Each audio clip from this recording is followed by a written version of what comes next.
Brandon, here we are at Criollo with Chef Luis Arellano, and he's going to prepare for us an almendrado. What he's going to do is to start with the onion, and because it takes a little bit longer. But this is a traditional recipe, but then we're going to incorporate, with new techniques of cooking and utensils. So far in the comal, and now we're going to start dry roasting the tomatoes. And this is, as we know, the tomate riñón, jitomate riñón. So you can have different temperatures in the comal. So the center one is going to be the hottest, and then you can do other things like the tomatoes now, like right in the edge. So they will be, cooking from outside to inside, the dry roasting. Now we're getting the almonds. This is an almendrado, means an almond sauce, an almond mole. Okay, one of the difference between, Oaxacan food for the chef is that in here, everything is going to be cooked. So all the ingredients that will belong to the sauce, they're going to be pre-cooked and then recooked in the sauce as well. On the cinnamon here. Yeah, like the cinnamon and the almonds. Okay, thyme and oregano. And this is fresh, right? This is fresh, yeah. So all the aromas and the smell of the herbs, clove right there, and then just barely toasted, because you don't want to burn it either. A little bit of cumin. And that's one of the things we were talking about, right? Allspice is used in place of black pepper. Of black pepper. So he said, like, even the mole, this one is basis is almonds, as the name indicates.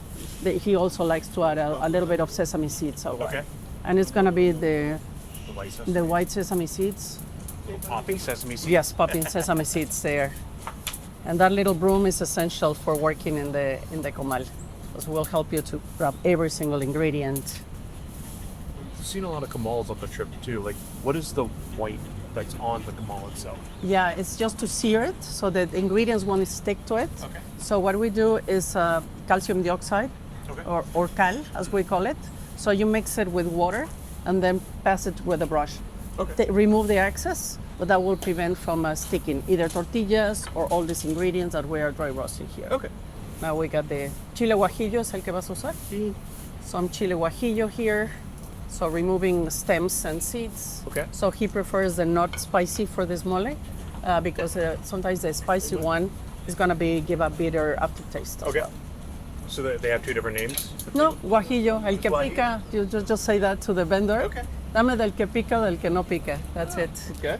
Yeah, he said like it was a surprise for him to find that guajillo chile grows in many countries, but they are very different. Oh wow, yeah. Very nice. Yeah, because I've noticed that like I said to you, the guajillos that I get in the States sometimes taste like chocolate to me, and that really kind of surprised you as well. So a little bit of that, and then you will be surprised also that you find in the United States and other places chiles that are like Mexican chiles, like this guajillo that is very popular, but they are grown elsewhere. Yeah, so they don't in Peru or in China or other places, India also. They also carry a bunch of Mexican chiles, but they have very different flavor profile. Yeah.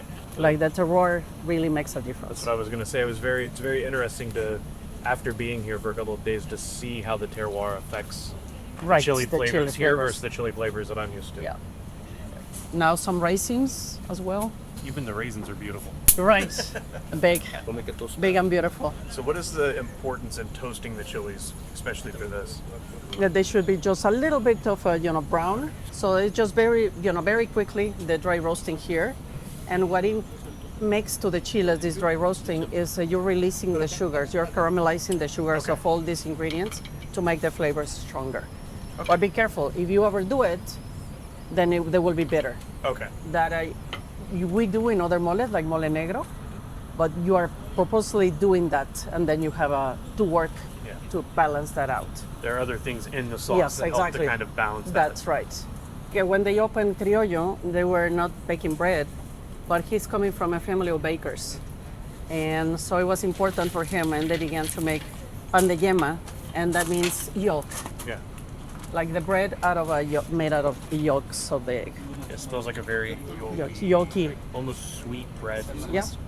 Okay, so he added a little bit of water. So with the juices of the tomatoes and the water, all the chiles will be reconstituted. The same as the raisins, they will also get like plump a little bit with the water. You can use a blender You can take it, you make a big amount, you can take it to a molino and they will grind it. Okay.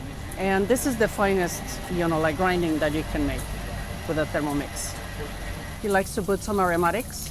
So any herbs, fresh herbs, some chiles or anything. So it will impart a little bit of that flavor into the whatever they're going to be steaming. Is that why the cornhuskers are in there too? Yes, And kind of instead of having, like a rack, they have a pot upside down and there is water in there. Okay, so what Chef likes to do is to save a little bit of a previous batch, and add it to the mole. Because normally the moles, these complex moles with many ingredients, they will be better the next day.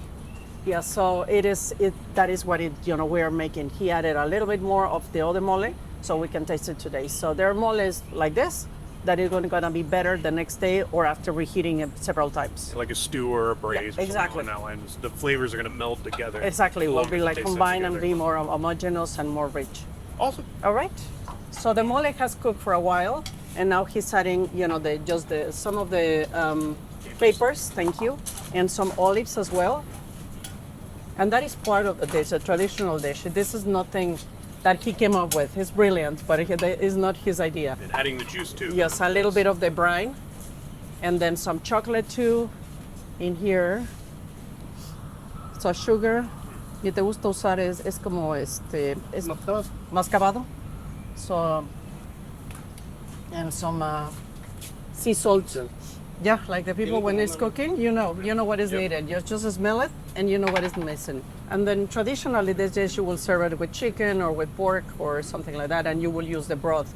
We use water, and his steak today is gonna be with a cauliflower that it has been steaming in the pot back there. Okay. So it's not gonna be a boring cauliflower, right? Because exactly. Like sometimes when you're steaming something, it's just gonna be a boring thing. So it has, impart some flavor with the aromatics in the pot.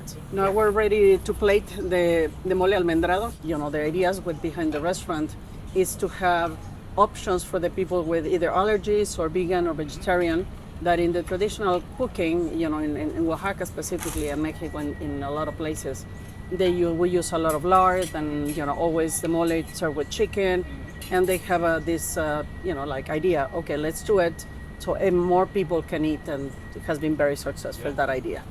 Este plato me gusta. He was his first salsa or mole that he began to learn, that he learned in life. So he's very attached to this. He likes to make tacos out of it. Yep.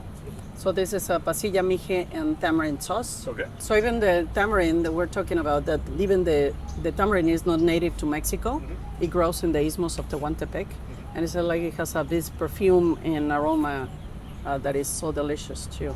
But I see some of the cauliflower is charred and some of it is not. And a little bit of salsa macha on top with the peanuts. So please enjoy. Gracias. Provecho. That tamarind, the sourness really helps to kind of balance out the Yeah. canela and all of that from the sauce.